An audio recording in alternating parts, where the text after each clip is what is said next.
रेड्डी के YouTube channel में। आज हम आपको बताने वाले हैं भारतीय संसद के बारे में और संसद में जो अनिवार्य अंग होते हैं जैसे लोकसभा, राज्यसभा और राष्ट्रपति से मिलकर छात्रों संसद बनती है। यदि आप हमारे यूट्यूब चैनल पर पहली बार विजिट कर रहे हैं तो प्लीज सब्सक्राइब कर लें, लाइक कर दें छात्रों, क्योंकि हम आपको राज्यव्यवस्था, इंडियन हिस्ट्री, मैथ्स, रीजनिंग के सभी चैप्टर जो आप हमें कमेंट बॉक्स में बताते हैं उनको आपके सामने लाने का प्रयास करते हैं। छात्रों, यदि आप किसी भी स्टेट का या सेंट्रल लेवल का कॉम्पिटिटिव एग्जाम देने जाते हो तो यहाँ से जो भारतीय राज्य व्यवस्था है या जो आपका जीके होता है, इस चैप्टर से प्रश्न निश्चित रूप से बनना तय होते हैं। हम आज के वीडियो में आपको लोकसभा, फिर एक में राज्यसभा, फिर अगले में लोकसभा राज्यसभा में अंतर, राष्ट्रपति, प्रधानमंत्री, ऐसे करके एक एक करके पूरे वीडियो क्रम से लगा देंगे। ठीक है छात्रों, तो आज हम देखते हैं भारतीय संसद। और छात्रों, ये जो भारतीय संसदीय प्रणाली है ये भारत में इंग्लैंड की या ब्रिटेन की देन है। भारत में संसदीय प्रणाली का आगमन इंग्लैंड या ब्रिटेन से हुआ है। छात्रों, जैसा कि आप जानते हैं भारतीय संविधान को उधारी का बैग या उधारी का बस्ता कहते हैं। मतलब ब्रिटेन के संविधान से हम संसदीय शासन प्रणाली अपने संविधान में लाए हैं। और संसदीय शासन प्रणाली का मतलब क्या होता है या संसदीय शासन व्यवस्था का मतलब क्या होता है कि भारत में जो लोकसभा के आम चुनाव होते हैं इनमें जनता प्रत्यक्ष रूप से सांसदों को चुनती है, जनता अपना मत डालती है और जिस दल के ज्यादा सांसद चुनाव जीत जाते हैं उसी दल का कोई वरिष्ठ व्यक्ति देश का शासक बनता है, मतलब देश का प्रधानमंत्री बनता है। और राष्ट्रपति की वास्तविक शक्तियों का उपयोग प्रधानमंत्री तथा उनका मंत्रिमंडल मिलके करता है। इसे हम कहते हैं संसदीय शासन प्रणाली। तो आज हम देखते हैं भारतीय संसद के बारे में। छात्रों, ये जो भारतीय संसद है, सबसे पहले तो हमें ये पता होना चाहिए कि भारतीय संसद किस आर्टिकल के अंतर्गत आती है। तो भारतीय संविधान का अनुच्छेद 79, 79, 79, 80, 81 रेगुलर से लगे हैं। ठीक है छात्रों, आर्टिकल या कोई भी आप ट्रिक याद कर लेना इस टाइप से। अभी हम बता रहे हैं, यहाँ लिखा है पारा। ठीक है, पारा मतलब ये पारा से बनेगा, ये पार्लियामेंट। 79, 80, 81 अभी हम बताएंगे आपको। तो ये 79 आर्टिकल जो है ये भारतीय संसद के बारे में इसमें बताया गया है कि भारत की शासन व्यवस्था चलाने में एक भारतीय संसद होगी जो मुख्यतः लोकसभा, राज्यसभा और राष्ट्रपति से मिलकर बनेगी। अब हमें कभी कभी तो एक प्रश्न यहाँ से ऐसा आता है कि भारतीय संसद के अनिवार्य अंग पूछे जाते हैं छात्रों। तो भारतीय संसद के अनिवार्य जो अंग होते हैं वो 3 हैं, लोकसभा, राज्यसभा और राष्ट्रपति। कभी कभी यहाँ से प्रश्न आता है कि इनमें से कौन भारतीय संसद का अंग नहीं है, तो आप इस प्रश्न को अब आसानी से बता पा रहे होंगे। ठीक है, ये हमने यहाँ बताया है कि लोकसभा, राज्यसभा और राष्ट्रपति इन तीनों से मिलकर संसद बनती है। छात्रों, संसद को और हम क्या क्या कहते हैं? भारतीय लोकतंत्र का हृदय स्थल कहलाता है। क्या संसद भंग हो सकती है? ठीक है, हाँ, संसद भंग हो सकती है। संसद को राष्ट्रपति भंग कर सकता है, केवल लोकसभा भंग हो सकती है, संसद का एक हिस्सा भंग हो सकता है। ठीक है, संसद, भारतीय संसद का जो भवन है वो कैसा है छात्रों? तो भारतीय संसद का भवन कैसा है, कभी आ जाए प्रश्न तो ये वृत्ताकार है। कैसा है? ये वृत्ताकार है। और इसकी जो आकृति है ये कैसी है? तो ये 64 योगिनी का एक मंदिर है। 64 योगिनी मंदिर के समान भारतीय संसद भवन की आकृति है। और भारत का संसद भवन कहाँ है? दिल्ली में है। और छात्रों, ये जो 64 योगिनी मंदिर है ये मध्य प्रदेश के मुरैना जिले में है। बहुत प्राचीन मंदिर है, मध्य प्रदेश के मुरैना जिले में। यहीं से इसका आकार तय किया गया भारतीय संसद का। कभी प्रश्न आया तो 64 योगिनी मंदिर, मध्य प्रदेश, मुरैना जिला। ठीक है, फिर कभी कभी प्रश्न आता है कि संसद भवन के वास्तुकार कौन है?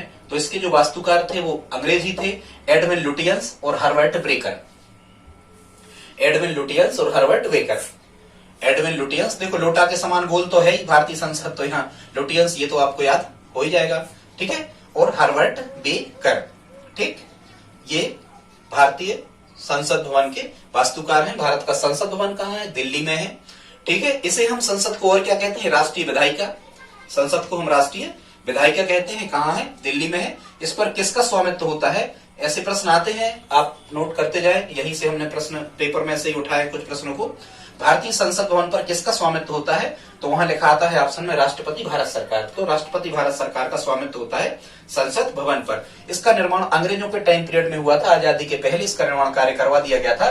1921 से 1927 तक, ये 7 साल लगभग टाइम पीरियड बनता है। तो इतने समय में भारतीय संसद का निर्माण हुआ। और उस टाइम पुराने समय में 83 लाख रुपया खर्च आया था भारतीय संसद के बनने में। इसका जो उद्घाटन हुआ था ये 1927 में लॉर्ड इरविन ने करवाया था, जिनकी मध्य में गांधी इरविन समझौता हुआ था। लॉर्ड इरविन ने भारतीय संसद का क्या करवाया था, उद्घाटन करवाया था। ठीक है छात्रों, संसद के कई कार्य होते हैं, आगे कभी विस्तृत हम आपको बताएंगे, अभी कुछ हम शॉर्ट फॉर्म में आपको बता दे रहे हैं। संसद का मुख्य कार्य होता है कानून बनाना। संसद क्या करती है, देश में कानून बनाती है, संविधान में संशोधन करती है, कुछ वित्तीय कार्य भी करती है। संसद का ही कार्य होता है वित्तीय कार्य करना, धन विधेयक या वित्त विधेयक की जांच करना। ठीक है, संसद का ही कार्य होता है जो राष्ट्रपति, उपराष्ट्रपति, उच्च या सर्वोच्च न्यायालय के जो जज या न्यायाधीश होते हैं इन पर महाभियोग लगाना। जितनी भी नियुक्तियां राष्ट्रपति के माध्यम से होती हैं, इनमें कहीं ना कहीं भारतीय संसद के जो मंत्रीगण जो होते हैं या मंत्रिमंडल के जो सदस्य होते हैं, इनसे कहीं ना कहीं प्रत्यक्ष या अप्रत्यक्ष रूप से सलाह ली जाती है। तो ऐसे छात्रों न्याय व्यवस्था से संबंधित कार्य भी संसद करती है। छात्रों कई प्रकार के कार्य संसद करती है, कभी हम विस्तृत रूप से आपको संसद के कार्यों के बारे में बताएंगे, आज टाइम ज्यादा लग जाएगा। अब हम देखते हैं भारत में तो संसद के जो अपने 3 सदन हमने आपको बताए हैं, लोकसभा, राज्यसभा और राष्ट्रपति, इनसे मिलके भारतीय संसद बनती है। और तो सबसे पहले अब हम देख लेते हैं लोकसभा को। ठीक है छात्रों, लोकसभा को, और ये जो लोकसभा है ये है आर्टिकल 81 में, मतलब भारत के किस अनुच्छेद में लोकसभा की चर्चा करी गई है, अनुच्छेद 81 में क्या कहा गया है कि भारत में अनुच्छेद 81 के तहत संसदीय कार्यों को संपन्न करने के लिए लोकसभा का गठन किया जाएगा। तो अनुच्छेद कौन से में, 81 में। कैसे याद रखना, जैसे अपन लोकसभा में वोट डालने के लिए न्यूनतम उम्र कितनी है, 18 वर्ष है। ठीक है, जिसको हम वैश्विक मताधिकार कहते हैं। अब यदि आप 18 का उल्टा करते हो तो कितना जाता है, 81। यहां से याद रखना कि आर्टिकल 81 में क्या है, लोकसभा है। फिर जो व्यक्ति लोकसभा का चुनाव लड़ते हैं उनको हम कहते हैं सांसद, लोकसभा सांसद, या उनको हम लोकसभा सदस्य कहते हैं, या फिर उनको इंग्लिश में कहते हैं एमपी, मेंबर ऑफ पार्लियामेंट। ठीक है छात्रों, मेंबर ऑफ पार्लियामेंट। और जो एक संसदीय क्षेत्र होता है ये कई विधानसभाओं को मिला करके बनता है, इसमें एक से लगा करके और कई जिले भी शामिल हो सकते हैं एक लोकसभा क्षेत्र में या एक संसदीय क्षेत्र में।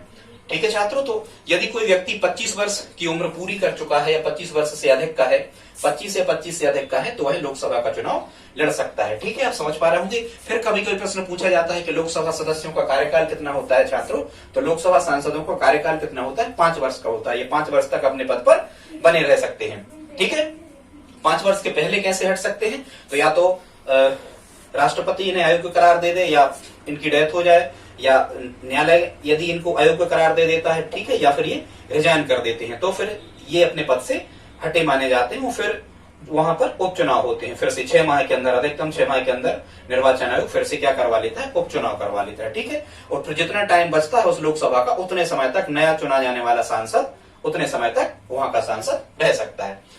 ठीक है, तो फिर हाँ, यहां लिखा है कि 42वें संविधान संशोधन में लोकसभा सदस्यों की का जो कार्यकाल है वो 6 वर्ष कर दिया गया था। 42वां संविधान संशोधन आपको पता होगा 1976 में, लेकिन 44वें संविधान संशोधन 1978 में फिर से लोकसभा सांसदों का कार्यकाल 6 वर्ष से घटाकर कितना कर दिया गया छात्रों, 5 वर्ष कर दिया गया।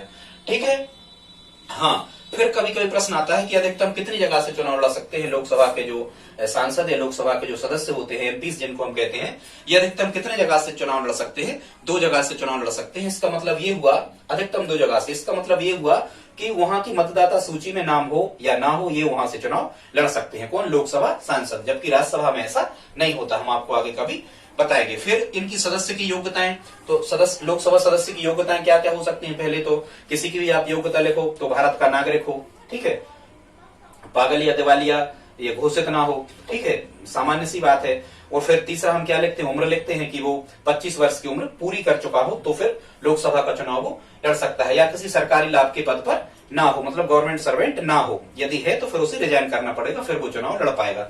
ऐसी कुछ शर्तें होती हैं लोकसभा सदस्य की योग्यताओं के लिए। ठीक है छात्रों, इसके बाद में आपसे प्रश्न क्या पूछे जाते हैं, भारत में लोकसभा सांसदों की या लोकसभा सदस्यों की संख्या के बारे में प्रश्न पूछा जाता है कि अभी कितनी संख्या है, कितने केंद्र शासित प्रदेशों से आते हैं, और अधिकतम कितनी हो सकती है, आंग्ल इंडियन मूल के कितने सांसदों को राष्ट्रपति नियुक्त करने का अधिकार रखता है। इस प्रकार से प्रश्न आते हैं, इनको हम देख लेते हैं जल्दी जल्दी में। तो सबसे पहले जो साधारण राज्य होते हैं, यहाँ से 530 सांसद चुने जाते हैं। इसके बाद में 13 चुने जाते हैं केंद्र शासित प्रदेशों से, 13 कहां से चुने जाते हैं? केंद्र शासित प्रदेशों से, यूनियन टेरिटरीज से, और 2 एंग्लो इंडियन मूल के। छात्रों, ये एंग्लो इंडियन मूल का मतलब ये होता है कि ऐसे सांसदों को भी वहां प्रतिनिधित्व दिया जाता है जिन, एंग्लो इंडियन मूल समझ लो, जिनके पिता या जिनके पूर्वज, फादर के साइड से यदि अंग्रेज हो तो उनकी जो संतानें होती हैं वो एंग्लो इंडियन मूल के कहलाते हैं। तो 2 सांसदों को एंग्लो इंडियन मूल के राष्ट्रपति को नियुक्त करने का अधिकार था, पहले था, अब नहीं है। अभी हम आगे आपको बता रहे, 126वां जो संविधान संशोधन बिल था और 104वां जो संविधान संशोधन 2020 में हुआ है, यहां व्यवस्था बदल गई है। अभी हम आपको आगे बताने वाले। खैर, अभी तो आप ये समझ जाओ कि 530 कहां से आते हैं? साधारण राज्यों से आते हैं, 13 आते हैं केंद्र शासित प्रदेशों से आते हैं, जिसमें 7 दिल्ली के ही हो जाते हैं, और 2 आते हैं एंग्लो इंडियन मूल के। इस प्रकार 530 और 13 543 और 2 कितने हो जाते हैं? 545 हो जाते हैं। मतलब वर्तमान में अभी लोकसभा में कितने सांसद हैं छात्रों? 545 हैं। ये अधिकतम कितने हो सकते हैं? तो ये मैक्सिमम हो सकते हैं 550। ठीक है, कब तक? 2026 तक। ये 84वां संविधान संशोधन 2001 में तय कर दिया गया था कि 2026 तक इनकी संख्या में परिवर्तन नहीं किया जा सकता। 84वां संविधान संशोधन 2001 में यह तय कर दिया गया था कि 2026 तक सांसदों की संख्या, संसदीय क्षेत्रों की संख्या इतनी ही रहेगी। अब ये अधिकतम 552 कैसे हो जाते हैं? कि यदि लोकसभा में जो एंग्लो इंडियन मूल के 2 सांसद हैं, यदि ये किसी पार्टी के टिकट पर चुनाव जीतकर नहीं आते हैं तो फिर इन दो सांसदों को राष्ट्रपति महोदय द्वारा मनोनीत कर दिया जाता है। ये पावर राष्ट्रपति महोदय के पास था पहले, अब नहीं। ठीक है, संसद ने इसे चेंज कर दिया, बताएंगे आगे। इसके बाद में जो आरक्षण है, क्या लोकसभा सांसद जो चुनाव लड़ते हैं क्या इनको आरक्षण है? बिल्कुल है। SC ST को आरक्षण है, अल्पसंख्यक और OBC को आरक्षण यहाँ पर नहीं दिया गया है। SC ST का आरक्षण भी अभी नए जो अभी ये 104वां संविधान संशोधन हुआ है, इसमें SC ST का आरक्षण फिर से 2030 तक के लिए, मतलब 10 साल तक के लिए पुरानी पद्धति के आधार पर बढ़ा दिया गया है। ठीक है, इतना आप समझ सकते हो। इसके बाद में छात्रों, जब आप इसका लोकसभा का चुनाव लड़ते हो या संसदीय सीट से आप किसी चुनाव लड़ते हो तो जमानत राशि कितनी आपको जमा करना होती है? 10,000 रुपया जमानत राशि जमा करना होती है और 10 प्रस्ताव आपके साइन करना होते हैं आपके फॉर्म पर, जो आप निर्वाचन आयोग के समक्ष पेश करते हो। छात्रों, कभी कभी प्रश्न आता है कि सबसे ज्यादा जो लोकसभा सीटें हैं या सबसे कम जो लोकसभा सीटें हैं ये कहां से आती हैं? सबसे ज्यादा लोकसभा क्षेत्र कहां है? छात्रों, आगे देखते हैं। इसके बाद में आपको बताते हैं कि अभी अधिकतम संख्या 550 या 552 हो सकती है, जबकि मूल संविधान में सांसदों की संख्या या लोकसभा सदस्यों की संख्या कितनी निर्धारित की गई थी? 500 निर्धारित की गई थी मूल संविधान में, ध्यान रखें आप। ठीक है, इस पर चर्चा हो गई थी कि आरक्षण जो है लोकसभा में SC ST के लिए है, अभी ये लगातार 10 वर्षों के लिए बढ़ा दिया गया है। अल्पसंख्यकों और पिछड़ा वर्ग के लिए लोकसभा में आरक्षण नहीं है। जमानत राशि जब आप चुनाव लड़ते हो तो 10,000 रुपया जमा करना पड़ती है और 10 इसमें क्या लगते हैं? प्रस्तावक लगते हैं। छात्रों, इसके बाद हम देखते हैं, आपको प्रश्न आता है कि सबसे ज्यादा सीटें और सबसे कम सीटें लोकसभा की संसदीय क्षेत्रों की कहां हैं? तो यहां हमें ध्यान रखना है, लोकसभा सांसदों की सर्वाधिक जो सीटें हैं या सर्वाधिक जो क्षेत्र हैं, क्योंकि उत्तर प्रदेश सबसे ज्यादा जनसंख्या वाला शहर है, इसलिए उत्तर प्रदेश से ही सबसे ज्यादा सांसद चुन करके आते हैं, क्योंकि इन सांसदों या संसदीय क्षेत्रों का निर्धारण भी जनसंख्या के आधार पर ही होता है, बता रहे भी आपको। तो सबसे ज्यादा लोकसभा सीटें कहां हैं? ये उत्तर प्रदेश में है। कितनी है? 80 है, याद रखना। ठीक है, और दूसरे नंबर पर किसका स्थान आता है? महाराष्ट्र का आता है। महाराष्ट्र में कितने संसदीय क्षेत्र हैं? 48 संसदीय क्षेत्र हैं। 48 सांसद चुन करके आते हैं महाराष्ट्र से। छात्रों, हमारे यहाँ मध्य प्रदेश में 29 संसदीय क्षेत्र हैं, मतलब मध्य प्रदेश में 29 लोकसभा सदस्य चुनकर संसद में भेजे जाते हैं लोकसभा में। यहां से 7 जो हैं ये केंद्र शासित प्रदेशों में सबसे ज्यादा दिल्ली से आते हैं 7। बाकी जो केंद्र शासित प्रदेश या संघ शासित क्षेत्र या यूनियन टेरिटरीज जिनको हम कहते हैं, वहां से कितने सदस्य चुन करके आते हैं? 1-1। ठीक है, दिल्ली में सबसे ज्यादा 7, बाकी जो भी बाकी बची उनसे 1-1। ठीक है छात्रों, इनकी जो सीटें हैं या लोकसभा के जो क्षेत्र हैं ये किस आधार पर चुने जाते हैं? तो ये चुने जाते हैं जनसंख्या के आधार पर। और कितनी जनसंख्या के आधार पे? जो शुरुआत में सबसे, ठीक है, शुरुआत में चूंकि अब यदि कभी ये पूछा जाए कि लोकसभा के सबसे पहले लोकसभा का गठन कब हुआ था, तो छात्रों ये हुआ था आजादी के बाद 1952 में। 51 में प्रक्रिया प्रारंभ की गई थी और 1952 में भारत में पहली बार आम चुनाव हुए थे लोकसभा के। ठीक है, तो ये कब से निर्धारित की जा रही है जनसंख्या के आधार पे। 1971 की जनसंख्या के आधार पर, 1971 में जो जनगणना हुई थी, जो हर 10 वर्ष बाद होती है, सेंसस ऑफ इंडिया, भारत की जनगणना, 1971 की जनगणना के आधार पर अभी यह तय किया गया है कि 7.5 लाख जनसंख्या पर एक संसदीय क्षेत्र या एक सांसद का क्षेत्र निर्धारित होगा। अब हम देख लेते हैं कि यदि पूछा जाए कि क्षेत्रफल में सबसे बड़ा संसदीय क्षेत्र कौन सा है छात्रों, तो क्षेत्रफल में सबसे बड़ा जो संसदीय क्षेत्र है ये है लद्दाख। ठीक है। अब यदि कभी आपसे पूछा जाए कि क्षेत्रफल की दृष्टि से सबसे छोटा संसदीय क्षेत्र या लोकसभा क्षेत्र कौन सा है, तो वो है कौन सा, लक्षद्वीप। ठीक है। अब यदि आपसे पूछा जाए कि मतदाता के आधार पर सबसे बड़ा या सबसे ज्यादा मतदाता कौन से लोकसभा क्षेत्र में है, तो जो दिल्ली में हमने 7 बताए थे वही एक है बाहरी दिल्ली। छात्रों, बाहरी दिल्ली संसदीय क्षेत्र की जनसंख्या सबसे ज्यादा है। जनसंख्या मतलब मतदाता सबसे ज्यादा है, ठीक है, जनसंख्या नहीं।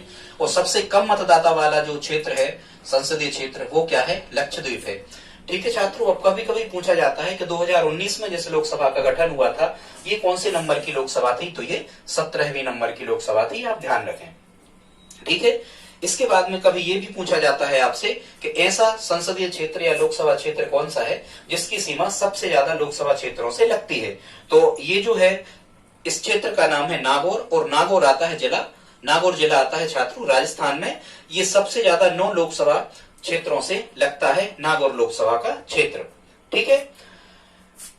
एमपी में 29 संसदीय क्षेत्र हैं। सर्वाधिक जनजाति जो मतलब एसटी होता है, शेड्यूल ट्राइब, सबसे ज्यादा जनजाति के लिए सबसे ज्यादा जनजाति वाले जो सांसद हैं ये कहां से चुन करके जाते हैं, ये मध्य प्रदेश से चुन करके जाते हैं। ठीक है, संसद में। इसके बाद पूछा जाता है आपसे कि पहली बार सीमांकन कब हुआ था लोकसभा क्षेत्रों का। छात्रों, सीमांकन होता है मतलब कौन सी विधानसभा कौन सा जिला कहां से निकल के कहां मिलाया जाना है। हालांकि ये कौन सा जिला या कौन सी विधानसभा निकल करके और कहां मिलाया जाना है, ये सब राष्ट्रपति महोदय के माध्यम से तय किया जाता है। मतलब निर्वाचन आयोग उनकी अनुशंसा लेकर, राष्ट्रपति महोदय की परमिशन लेकर भारतीय निर्वाचन आयोग इसका सीमांकन क्षेत्रों का करवा सकता है, इसका नियम ये है। तो पहली बार सीमांकन कब हुआ था, मतलब लोकसभा क्षेत्र बनाए गए थे 1972 में, ऐसा आपको याद रखना है। ठीक है। फिर हम ये आपको अभी बता चुके थे पहली बार आम चुनाव कब हुए थे, 1952 में। छात्रों, आम चुनाव का मतलब ये होता है कि जो अपने निर्धारित समय पर मतलब 5 वर्ष की अवधि पूरी करने पर जो चुनाव होते हैं इनको हम क्या कहते हैं, आम चुनाव कहते हैं। ठीक है। जो उपचुनाव होते हैं वो किसी कैंडिडेट की जो डेथ हो जाए या रिजाइन वो कर देता है या अयोग्य ठहरा दिया जाता है, तो जो पद रिक्त होता है उसमें होते हैं कौन से चुनाव। ठीक है। और यदि उपचुनाव उनको हम कहते हैं सब इलेक्शन, और यदि किसी कोई भी दल को स्पष्ट बहुमत नहीं मिलता है या बहुमत नहीं मिलता है, बहुमत से कम रह जाता है, तो वहां फिर से चुनाव होते हैं। कभी हम बताएंगे इन निर्वाचन के प्रकारों के बारे में, तो उसे हम कहते हैं मध्यावधि चुनाव। यदि कोई भी दल की सरकार बनाने में की स्थिति में नहीं है तो मध्यावधि चुनाव, अधिकतम वहां राष्ट्रपति शासन लगा दिया जाता है और 6 माह के अंदर वहां मध्यावधि चुनाव फिर से करवा लिए जाते हैं। तो तब तक स्थिति बदल चुकी होती है। बताएंगे आपको आगे कभी चुनाव के प्रकारों के बारे में। ठीक है। फिर प्रश्न आता है कि लोकसभा की पहली बैठक कब हुई थी, तो लोकसभा की पहली बैठक हुई थी पहली लोकसभा गठन होने के बाद, मतलब ये 15 मई 1952 को। ठीक है, 15 मई 1952 को लोकसभा की पहली बैठक हुई थी।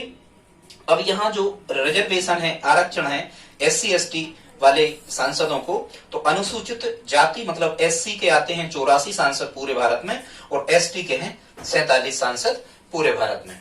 ठीक है। ये जरूरी भी था, इसलिए जरूरी था क्योंकि उनकी स्थिति में सुधार लाने के लिए उनको राजनीति में प्रवेश देना उचित है। ठीक है। तो इनके आते हैं कितने, 47। फिर हम यहां लिखा है हमने first past the post system. छात्रों, एक चुनाव अपने यहाँ लोकतंत्र में एक स्थिति बनती है, हालांकि इसे हम अच्छी नहीं कह सकते, एक स्थिति बनती है, इसे हम कहते हैं first past the post system. क्या कहते हैं, first past the post system. क्या कहते हैं, first past the post system. इसमें क्या होता है छात्रों, जैसे हम मान के चलो first past the post system को आपको समझाएं।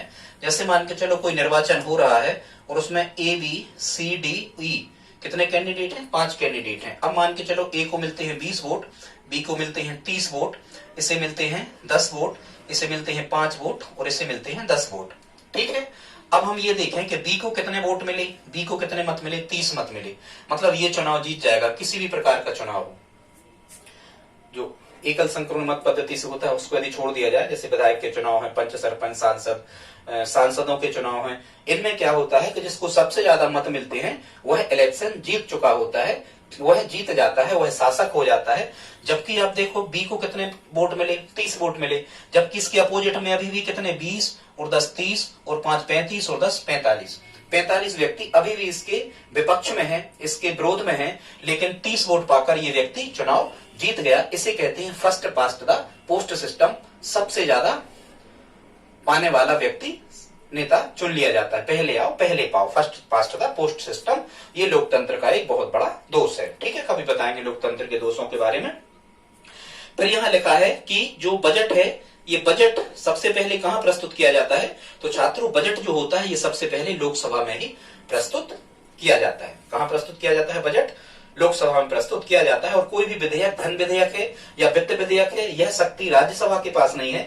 कोई विधेयक धन विधेयक है या वित्त विधेयक है, यह शक्ति किसको दी गई है, लोकसभा को दी गई। छात्रों में धन विधेयक और वित्त विधेयक में अंतर होता है। जो वित्त विधेयक होते हैं टैक्सेशन से संबंधित होते हैं, सरकार की आय व्यय से संबंधित होते हैं, लेकिन जो धन विधेयक होता है इसका निर्धारण लोकसभा अध्यक्ष करता है। कभी कोई प्रश्न आता है कि कोई विधेयक धन विधेयक है या वित्त विधेयक है, यह कौन तय करता है, तो छात्रों लोकसभा का स्पीकर, जिसको हम कहते हैं लोकसभा का अध्यक्ष, धन विधेयक को तय करता है। जो धन विधेयक होता है ये संसद की संचित निधि में से धन निर्गमन, मतलब धन को निकालने का जो अधिकार है वो केवल लोकसभा को ही है, राज्यसभा को नहीं है। इसलिए उसी का जो मुखिया होता है वो तय करता है कि कोई विधेयक धन विधेयक है या नहीं। कौन तय करता है, लोकसभा अध्यक्ष तय करता है, ठीक है। कभी हम धन विधेयक और वित्त विधेयक या साधारण विधेयक इन सब में अंतर आपको बताएंगे, अभी नहीं, अभी टाइम अपने पास कम है। इसके बाद छात्रों हम आ जाते हैं लोकसभा अध्यक्ष और लोकसभा उपाध्यक्ष के बारे में। छात्रों ये जो लोकसभा अध्यक्ष का, अब हम ये समझ लेते हैं कि लोकसभा अध्यक्ष का, अभी खैर सदस्यों के बारे में बहुत सारी बातें रह गई, हम आपको आगे बताने वाले हैं। लोकसभा अध्यक्ष का चुनाव कौन करता है छात्रों, तो लोकसभा का अध्यक्ष का जो चुनाव होता है ये प्रत्यक्ष आधार पर लोकसभा के सांसद ही करते हैं। और किस दल में से लोकसभा का अध्यक्ष चुना जाता है, जो सत्तारूढ़ दल होता है, मतलब जिसकी सरकार बनने वाली है, उन्हीं सांसदों में से किसी वरिष्ठ सांसद को लोकसभा अध्यक्ष और उन्हीं में से किसी वरिष्ठ सांसद को लोकसभा का उपाध्यक्ष चुन लिया जाता है। और ये जो लोकसभा अध्यक्ष जो होता है इसका कार्य क्या होता है, मुख्यतः तो एक कार्य तो ये होता है कि कोई विधेयक धन विधेयक है या नहीं यह देखना लोकसभा अध्यक्ष का कार्य होता है। दूसरा, लोकसभा की समस्त कार्यवाहियों का संचालन करना, यह भी किसका कार्य होता है, लोकसभा अध्यक्ष का कार्य होता है, ठीक है। कुछ समय के लिए यदि सत्र स्थगित किया जाता है तो ये भी किसकी सहमति से होता है, लोकसभा अध्यक्ष की सहमति से होता है। किसी को सदन में बोलने देना है या नहीं बोलने देना है, किसी सांसद को अपनी बात रखने देना है या नहीं रखने देना है, ये भी कौन तय करता है छात्रों, लोकसभा अध्यक्ष तय करता है। साधारणतः लोकसभा में जो वाद विवाद होते हैं ये मुख्यतः हिंदी और अंग्रेजी भाषा में होते हैं, लेकिन यदि लोकसभा अध्यक्ष इसकी अनुमति दे देता है तो ये संसदीय जो कार्यवाही होती है, जो उनकी बातचीत होती है सदन के दौरान, वो क्षेत्रीय भाषा में भी हो सकती है। किसकी अनुमति से, लोकसभा अध्यक्ष की अनुमति से, ठीक है छात्रों। लोकसभा अध्यक्ष अपना त्याग पत्र किसे देता है, लोकसभा अध्यक्ष अपना त्याग पत्र उपाध्यक्ष को देता है, और लोकसभा उपाध्यक्ष अपना त्याग पत्र किसे देता है, लोकसभा अध्यक्ष को देता है। दोनों एक दूसरे को रिजाइन देते हैं। लोकसभा अध्यक्ष की अलग से शपथ नहीं होती है, जो सम्मिलित रूप से राष्ट्रपति मंत्रिमंडल के साथ में जो शपथ दिलाते हैं, उसी शपथ के साथ में लोकसभा अध्यक्ष और उपाध्यक्ष की शपथ हो जाती है। त्याग पत्र का हमने आपको बता दिया, ठीक है। इसके बाद में कभी कभी प्रश्न आता है कि भारत में लोकसभा के पहले अध्यक्ष कौन थे, तो छात्रों उसमें हमें नाम आता है, पहले लोकसभा अध्यक्ष का नाम क्या था, जीवी मावलंकर, गणेश वासुदेव मावलंकर, जीवी मावलंकर या गणेश वासुदेव मावलंकर लिखा होता है। ये लोकसभा के पहले अध्यक्ष थे, ठीक है। यहाँ 4 लाख लिखा है, लोकसभा अध्यक्ष का वेतन होता है 4 लाख रुपया और अन्य भत्ते भी इनको दिए जाते हैं। लोकसभा अध्यक्ष का एक उपनाम है, इसे लोकसभा का अभिरक्षक कहा जाता है, ठीक है। फिर कभी कभी प्रश्न आता है कि लोकसभा के पहले उपाध्यक्ष कौन थे, तो एम अनंत सायनम कौन थे, लोकसभा के पहले उपाध्यक्ष कौन थे, एम अनंत सायनम, हालांकि ये बाद में बने थे। फिर कभी प्रश्न आता है लोकसभा की पहली महिला अध्यक्ष कौन रही छात्रों, तो ये पहली महिला अध्यक्ष रही मीरा कुमार, ठीक है, और दूसरी महिला अध्यक्ष रही सुमित्रा महाजन जी। मीरा कुमार जी और सुमित्रा महाजन जी, ये 2 महिलाएं रही जो लोकसभा के अध्यक्ष पद तक पहुंचे। ठीक है छात्रों, कभी कभी प्रश्न आता है कि ऐसे कौन से लोकसभा अध्यक्ष थे जिनकी कार्यकाल के दौरान डेथ हो गई, तो उनमें नाम आता है GMC बालियोगी। किसका नाम आता है? GMC बालियोगी। ठीक है, बाल अवस्था में ही, मतलब ऐसे आप याद रख सकते हो कि कार्यकाल के दौरान ही इनकी डेथ हो गई। वर्तमान में कौन सी लोकसभा चल रही है? तो वर्तमान में छात्रों 17वीं नंबर की लोकसभा चल रही है। इसके अध्यक्ष या जो स्पीकर हैं वो कौन है? तो वर्तमान में जो 17वीं लोकसभा अध्यक्ष चल रही है इसके स्पीकर हैं ओम बिरला जी। ठीक है, और उपाध्यक्ष का पद रिक्त है, और यहाँ पर विपक्ष के नेता इनका भी पद रिक्त है। अब उपाध्यक्ष का पद और विपक्ष का पद छात्रों ये रिक्त इसलिए है क्योंकि यहाँ एक शर्त रखी गई है। ठीक है, यहाँ आपको बताते हैं, एक शर्त होती है। क्या होता है कि जो विपक्ष का नेता होता है ये कुल सदस्य संख्या जितनी भी होती है, कुल सदस्य संख्या के 1/10 के बराबर सीट है। मतलब जैसे हम कहेंगे 545 भारत में कुल सदस्य संख्या है, कुल लोकसभा सांसदों की संख्या है। अब जब हम 545/10 यदि हम करते हैं, 545/10 करते हैं तो ये 54.5 लगभग आता है, और राउंड फिगर में ये कितना जाएगा? 55। मतलब यदि दूसरे दल पर किसी भी एक दल के यदि 55 सांसद होते तो उनको विपक्ष बनने का, विपक्ष में बैठने का अधिकार मिलता। लेकिन वर्तमान की कंडीशन क्या है कि वर्तमान में 17वीं लोकसभा में जो भारतीय जनता पार्टी है इसके 303 सांसद हैं, मतलब 303 लोकसभा सदस्य हैं भारतीय जनता पार्टी के, और कांग्रेस दूसरा सबसे बड़ा दल है जिसके कितने सांसद हैं छात्रों? 52 सांसद हैं। और 52 सांसद जो हैं ये 1/10 या 10% से कैसे होते हैं? ये कम पड़ते हैं, 55 से कम होते हैं, इसलिए यहाँ अभी विपक्ष का नेता नहीं है। ठीक है छात्रों, तो हमने आपको बता दिए बीजेपी के 303, कांग्रेस के 52 सांसद हैं, निर्दलीय 4 सांसद हैं। ठीक है, कभी कभी प्रश्न आता है कि ऐसी कौन सी लोकसभा है जहां सबसे ज्यादा महिलाएं सांसद बनकर आई हैं, सांसद चुनकर आई हैं? तो ये 17वीं लोकसभा है जिसमें 78 महिला सांसद वर्तमान में सांसद हैं। महिलाएं कितनी? 78। कभी कभी प्रश्न आता है कि सबसे कम महिलाएं कौन सी लोकसभा के दौरान चुनी गई थी? तो 6वीं लोकसभा के दौरान सबसे कम महिलाएं चुनी गई थी। ठीक है छात्रों, आगे देखते हैं। एक यहां पर अब हम देखें तो यहां लिखा है प्रोटेम स्पीकर। ये प्रोटेम स्पीकर क्या होता है छात्रों? जब लोकसभा का कार्यकाल पूरा हो जाता है और जब लोकसभा भंग हो जाती है कार्यकाल पूरा होने के दौरान, तब आगामी जो सदन है इसकी कार्यवाही करने के लिए जब तक कि पूरा मंत्रिमंडल तय नहीं हो जाता, जब तक सांसदों की शपथ नहीं हो जाती, तब तक जो उनमें से सांसदों में से चुनाव जीतने वाला जो व्यक्ति होता है, जो सबसे ज्यादा बार चुनाव जीता हो, लगभग ऐसी कोई शर्त तो नहीं होती, लेकिन सबसे सीनियर या सबसे वरिष्ठ या सबसे ज्यादा जानकार जो सांसद उनमें से होते हैं, जो ठीक है, उन सांसदों में से किसी एक वरिष्ठ सांसद को ही प्रोटेम स्पीकर चुन लिया जाता है। और ये किसके द्वारा चुना जाता है? राष्ट्रपति के द्वारा चुना जाता है प्रोटेम स्पीकर। ठीक है, यहाँ एक चीज रह गई थी, हाँ बता दे रहे हैं। लोकसभा में सदन का नेता, हाँ ये रह गया था, लोकसभा में सदन का नेता या लोकसभा का नेता किसे कहते हैं? तो तत्कालीन प्रधानमंत्री को। छात्रों, तत्कालीन प्रधानमंत्री को सदन का नेता, और कौन से सदन का? लोकसभा का नेता कहते हैं। ठीक है, कभी आ जाए तो। और यहाँ लिखा है वर्तमान में जो महासचिव हैं ये हैं स्नेहलता श्रीवास्तव। और ध्यान रखना, ये महासचिव जो होता है ये कार्यवाही को लिखता है, इसी के आदेश से कार्यवाही आगे बढ़ती है। जो कानूनन जो बनना होता है सब कुछ वो महासचिव के ही कलम से बनना होता है। तो यहाँ कौन है? स्नेहलता श्रीवास्तव छात्रों। और जो लोकसभा में महासचिव की नियुक्ति करता है, महासचिव की नियुक्ति करने का अधिकार किसे होता है? लोकसभा अध्यक्ष को होता है। ठीक है, ये 60 वर्ष तक अपने पद पर बने रह सकते हैं लोकसभा महासचिव। आगे देखते हैं प्रोटेम स्पीकर के बारे में, हमने आपको बता दिया था। यदि ठीक है, तो प्रोटेम स्पीकर आप समझ गए, कोई वरिष्ठ सांसद जो सबसे ज्यादा बार चुनकर आया हो, जिससे सबसे ज्यादा अनुभव हो, ऐसे व्यक्ति को क्या बना दिया जाता है? प्रोटेम स्पीकर, जो नए लोकसभा अध्यक्ष के बनने तक सदन की कार्यवाही को संचालित करता है, ये उसका मुख्य काम होता है। तो पहले जो लोकसभा के प्रोटेम स्पीकर थे ये थे गणेश वासुदेव मावलंकर, वही जीवी मावलंकर जो पहले लोकसभा के अध्यक्ष रहे हैं। ठीक है, और फिर आपको याद रखना है कि अभी जो 17वीं लोकसभा थी इसके प्रोटेम स्पीकर महोदय कौन थे? तो ये थे वीरेंद्र जी खटी, जो मध्य प्रदेश का प्रतिनिधित्व करते हैं। मध्य प्रदेश की टीकमगढ़ संसदीय क्षेत्र से ये जीत करके आते हैं। लगभग 4 बार सागर से और 3 बार टीकमगढ़ से लगातार चुनाव जीतने का रिकॉर्ड इनके नाम पे दर्ज है। तो ये वर्तमान में 16वीं लोकसभा के क्या थे, प्रोटेम स्पीकर। इसके बाद में हम देखते हैं कि लोकसभा में कोरम पूर्ति या गण पूर्ति क्या होती है। मतलब कोरम या गण पूर्ति का मतलब होता है कि यदि सांसद, कितने सांसद सदन में उपस्थित हो जाएं तो कार्यवाही चलती रहेगी। तो छात्रों, कुल सदस्य संख्या का 1/10, मतलब 545 का 1/10। यदि 55 या 10%, यदि 55 सांसद सदन में उपस्थित हैं, मतलब कार्यवाही को संचालित वो कर सकते हैं। ठीक है।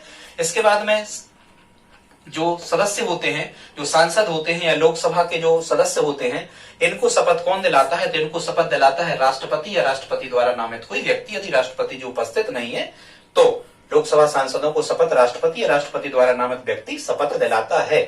ठीक है। त्यागपत्र की चर्चा आगे करी गई है, आपको बता रहे। हालांकि लोकसभा सांसद जो होते हैं अपना त्यागपत्र लोकसभा अध्यक्ष को सौंपते हैं। अध्यक्ष की अनुपस्थिति में लोकसभा उपाध्यक्ष को त्यागपत्र सौंपते हैं कौन? लोकसभा के सांसद, एमपीस। ठीक है। इसके बाद में पद रिक्ति, मतलब कब उनका पद रिक्त मान लिया जाता है?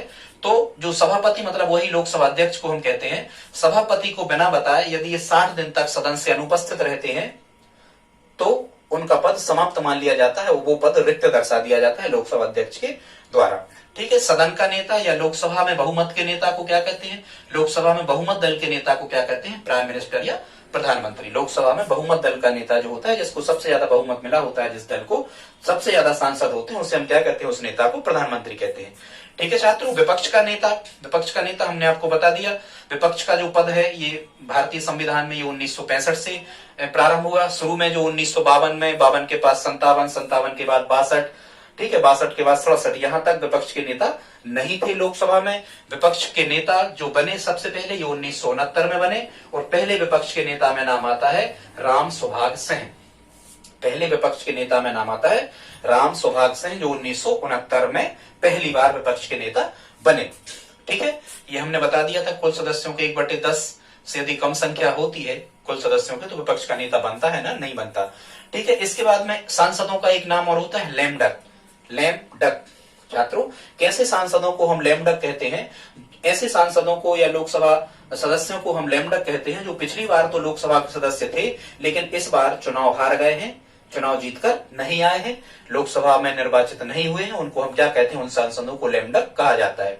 अब कभी कभी छात्रों क्या होता है कि कोई जो सांसद या लोकसभा के जो सांसद होते हैं ये पहले से विधायक रहते हैं और फिर ये संसदीय चुनाव लड़ते हैं और वो भी जीत जाते हैं। मतलब इनके यहाँ 2 सदनों की सदस्यता हो जाती है। एक तो राज्य स्तर के सदन विधानसभा के ये सदस्य हो जाते हैं और दूसरे फिर ये लोकसभा के भी सदस्य हो जाते हैं।